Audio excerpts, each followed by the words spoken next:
नमस्कार, मैं पुष्पेश शर्मा। नववर्ष की पूर्व संध्या पर आप सबको ढेरों शुभकामनाएं। आज हम बात करेंगे यूपी में छापों के नाम पर हो रहे खेला होबे। जो बंगाल में नारा दिया गया था वो यहाँ पर भी सच्चा होता लग रहा है। आपको याद होगा कि छापों की शुरुआत सपा सुप्रीमो अखिलेश यादव के बहुत ही करीबी माने जाने वाले 3 लोगों के यहाँ आयकर छापों से हुई थी।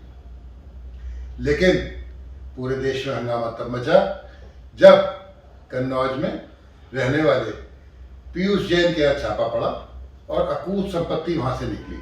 हालांकि ये छापा आयकर का छापा नहीं था, ये छापा जीएसटी की ओर से था।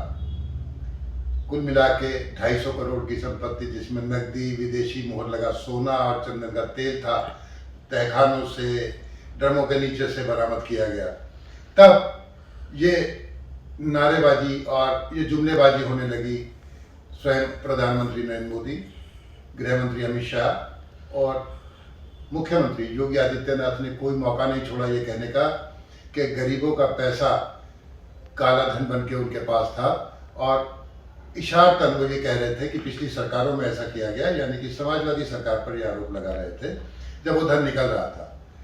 बार बार ये कहते रहे। तब अखिलेश ने ये कहा कि ये हमारा नहीं बल्कि भारतीय जनता पार्टी वालों का ही पैसा है, और गाड़ियां का जीपीएस जीएसटी का खराब हो गया था और वो बजाय पुष्पराज जैन के पीयूष जैन के यहाँ चले गए। बात यही खत्म नहीं हो जाती, बात इससे आगे बढ़ी। आज यानी 31 दिसंबर को अखिलेश यादव ने कन्नौज में एक प्रेस वार्ता करने का ऐलान किया। इससे पहले कि वो कन्नौज में प्रेस कॉन्फ्रेंस करते, सुबह से उनके करीबी माने जाने वाले एमएलसी, सपा के एमएलसी पुष्पराज जैन यानी कि पंपी जैन, जो पीयूष जैन के बहुत पड़ोसी भी हैं और कन्नौज के ही रहने वाले हैं, कि यहाँ भी छापेमारी शुरू हो गई। हालांकि छापेमारी आयकर छापेमारी है, सिर्फ उनके यहाँ नहीं, करीब 50 ठिकानों पर छापेमारी हो रही है। ज़्यादातर लोग वो हैं जो इत्र के कारोबार से जुड़े हुए हैं। अब इसको लेकर फिर से जो राजनीतिक पंडित हैं, जो जानकार हैं, उनमें हलचल मची, तरह तरह के बयान आने लगे, तरह तरह की प्रतिक्रिया आने लगी। अखिलेश यादव ने स्वयं प्रेस कॉन्फ्रेंस में ये कहा कि हमें आज नहीं, हमें तो बहुत पहले से ऐसा अंदेशा था कि सपा के सहयोगियों पर छापे डाले जाएंगे। उन्होंने दिल्ली वाले आते हैं, छापेमारी टीम साथ लाते हैं, उन्हें इत्र की सुगंध पसंद नहीं है, उन्हें भाईचारे का सौहार्द पसंद नहीं है, उन्हें दुर्गंध पसंद है। दूसरी ओर अमित शाह आज अयोध्या में थे, उससे पहले वो यूपी का दौरा कर रहे हैं, ताबड़तोड़ सभाएं कर रहे हैं।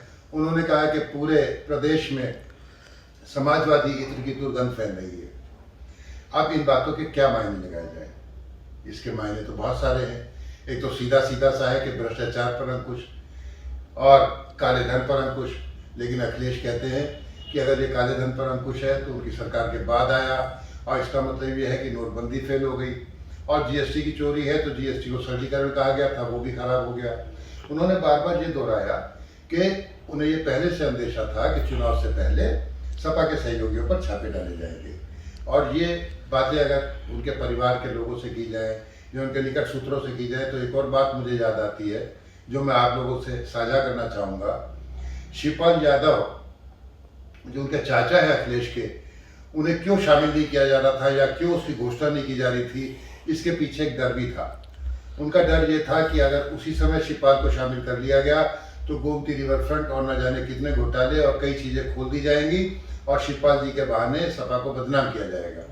अब सपा को बदनाम करने के लिए ये काले धन का और छापे की बात की गई, लेकिन सिर्फ बदनाम करने की बात नहीं है।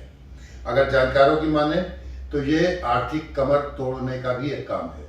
ये माना जा सकता है कि जैसे नोटबंदी के समय पे विपक्षी पैसों के लिए मोहताज हो गए थे, ऐसा तो नहीं कि विधानसभा चुनाव से पहले सपा के जो सहयोगी हैं या जो उसे फंड देने वाले या उसे चंदा देने वाले हैं, उनको ये संदेश या प्रत्यक्ष तौर पर मिले कि अगर समाजवादी पार्टी का साथ दोगे, उसे चंदा दोगे, तो आप भी छापों की जद में आ सकते हैं।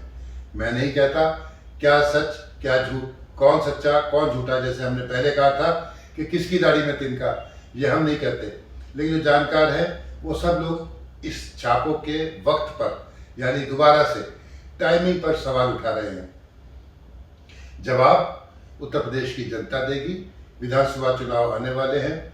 कल ही मुख्य निर्वाचन आयुक्त ने यह कहा था कि सारी पार्टियां समय पर चुनाव कराने को राजी हैं, जबकि दूसरी ओर ओमिक्रॉन और कोरोना की सुनामी की आशंका भी जताई जा रही है।